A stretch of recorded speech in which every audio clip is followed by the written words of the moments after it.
Hello hello, j'espère que tu vas bien et que tu es prêt pour un nouvel épisode.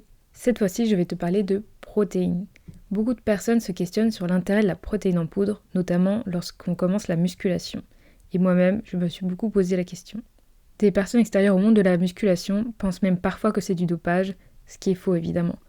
Je me rappelle très bien, une fois j'étais rentrée voir mes parents et du coup j'étais dans la maison de ma mère et elle me voit me servir un shaker de protéines en poudre. Et là, elle me regarde et elle me dit « Mais Marie, tu te dopes maintenant ?» Et je lui dis « Mais maman, c'est pas du dopage, c'est de la protéine en poudre. » Et en fait, la protéine en poudre, c'est tout simplement un complément alimentaire qui te permet d'atteindre le quota de protéines que tu dois consommer par jour. Si on en parle et qu'on en consomme pas mal dans le monde du fitness, c'est tout simplement parce que si tu t'entraînes régulièrement à la salle de sport et que ton objectif est de prendre de la masse musculaire, tu auras certainement besoin de manger une plus grosse quantité de protéines que les personnes qui ne s'entraînent pas.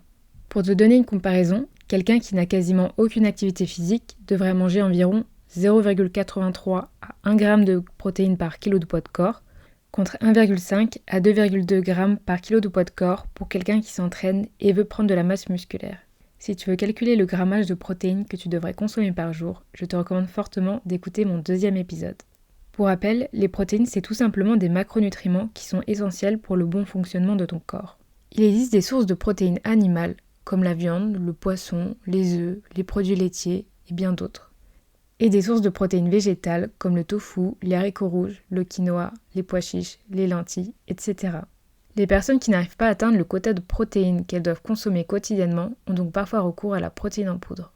Il existe des protéines en poudre animales, par exemple des protéines à base d'œufs, et des protéines à base de lait. Donc par exemple, il y a 2 types de protéines à base de lait, la whey ou la caséine, mais j'en parlerai plutôt dans un épisode séparé parce que c'est assez technique. Il existe aussi des protéines en poudre végétales, par exemple à base de pois, de riz, de chanvre, de soja, et il y a aussi d'autres alternatives. Ces protéines en poudre se consomment le plus souvent dans des shakers, donc tu peux par exemple te préparer une portion de, on va dire, 30 g de protéines en poudre, avec environ 250 ml d'eau, de lait ou de lait végétal, selon ta préférence. C'est pour ça que tu vois souvent des personnes à la salle de sport avec un shaker, des gens consomment avant, pendant ou après leur entraînement. Personnellement, je n'aime pas les shakers de protéines, donc si je prends de la protéine en poudre, je la mélange dans du fromage blanc ou dans un porridge. Tu peux par exemple te faire un porridge avec des flocons d'avoine, de l'eau, de la protéine en poudre, et une fois que tout est mélangé et bien chaud, tu rajoutes un petit carré de chocolat au-dessus, ça fond sur tout le porridge, c'est incroyable. Il faut savoir que le goût de la protéine en poudre peut parfois sembler chimique, notamment car il y a parfois des additifs dedans. C'est donc bien si tu peux tester plusieurs marques et plusieurs saveurs pour voir ce que tu préfères. Par exemple, moi j'ai vraiment horreur de la protéine en poudre à la vanille. Je trouve que le goût paraît toujours trop chimique, alors qu'il y a certaines personnes qui adorent cette saveur. Ma préférence personnelle, c'est les protéines en poudre de la marque Think. C'est vegan et c'est français. Alors je ne suis pas végane, mais pour le coup je trouve que leur protéine en poudre est bonne et qu'au niveau de la liste des ingrédients, ça a l'air assez clean. Si tu veux tout savoir, je te recommande fortement les goûts chocolat, caramel et apple pie. On peut croire que caramel c'est écœurant, moi qui n'aime pas énormément le caramel, mais là c'est vraiment léger, c'est super bon. Et apple pie, ça peut paraître surprenant, mais je pense que ça peut être incroyable si tu te fais un porridge avec de la protéine en poudre goût apple pie ou si tu te fais carrément un gâteau à base de protéines en poudre apple pie, bien sûr, tu mets aussi autre chose, de la farine et tout, mais ça peut être super bon ce petit goût de pomme, franchement, à tester. Tu peux aussi bien évidemment te faire des collations protéinées sans devoir acheter de la protéine en poudre. Si tu es plutôt team sucré, tu peux par exemple te faire un fromage blanc avec des fruits. Alors je te recommanderais plutôt des fruits rouges parce que c'est peu calorique. Donc tu pourrais mettre par exemple la bonne dose de myrtille et framboise et ajouter un petit filet de beurre de cacahuète dessus, c'est vraiment délicieux. Si tu veux aller au plus simple, tu peux aussi sinon acheter un skyr. Personnellement, j'aime beaucoup la marque Siggiz. Alors ces skyrs, ils sont vraiment bons et ils paraissent assez clean aussi au niveau de la composition. Par contre, si t'es vraiment déter, tu peux carrément te faire des pancakes. Moi, ça m'arrivait parfois de faire des pancakes tout simplement à base d'œufs, de flocons d'avoine et d'une banane et de rajouter en topping soit du sirop d'érable, soit un carré de chocolat. Et c'est vraiment trop bon. Si tu es plutôt team salé, tu peux te préparer sinon 2 œufs durs. Très simple, très basique mais efficace. Tu peux sinon te préparer une grosse tranche de pain de seigle. C'est un pain que j'aime beaucoup. Je trouve qu'il est assez digeste. Je te conseille d'en prendre en boulangerie pour qu'il soit encore plus qualitatif.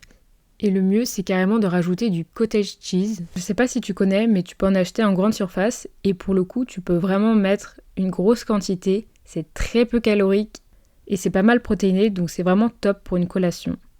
Autre idée, sinon, tu peux simplement prendre des tranches de bresaola. C'est la charcuterie italienne, c'est très protéiné et c'est peu gras. Ou sinon, tu peux acheter ou te faire un houmous avec des bâtonnets de carottes. C'est un super combo. Tu te demandes peut-être quel est le meilleur moment pour manger ta collation protéinée. Avant ou après l'entraînement. Si ça fait plus de 3 heures que tu as mangé ton dernier repas, pour le coup ça peut être intéressant de manger ta collation avant ta séance afin de t'apporter de l'énergie. Mais prendre ta collation après ton entraînement sera encore plus bénéfique car tes fibres musculaires auront besoin de se réparer et absorberont mieux les protéines. C'est ce qu'on appelle la fenêtre anabolique, c'est-à-dire l'intervalle de temps durant lequel ton corps absorbe mieux les macronutriments. Il est recommandé de consommer tes protéines dans les 1 heure après ta séance. Je te parle de protéines, mais si tu peux combiner une source de protéines avec une source de glucides, c'est encore mieux. Les protéines sont souvent mieux assimilées quand elles sont prises avec d'autres nutriments, surtout avec les glucides. Les glucides vont aider à transporter les acides aminés dans les muscles. Les acides aminés, pour faire simple, c'est des molécules qui forment les protéines. Quand tu manges des protéines, ton corps les décompose en acides aminés. Il va ensuite les réutiliser pour réparer et reconstruire tes tissus, comme par exemple tes muscles, ta peau.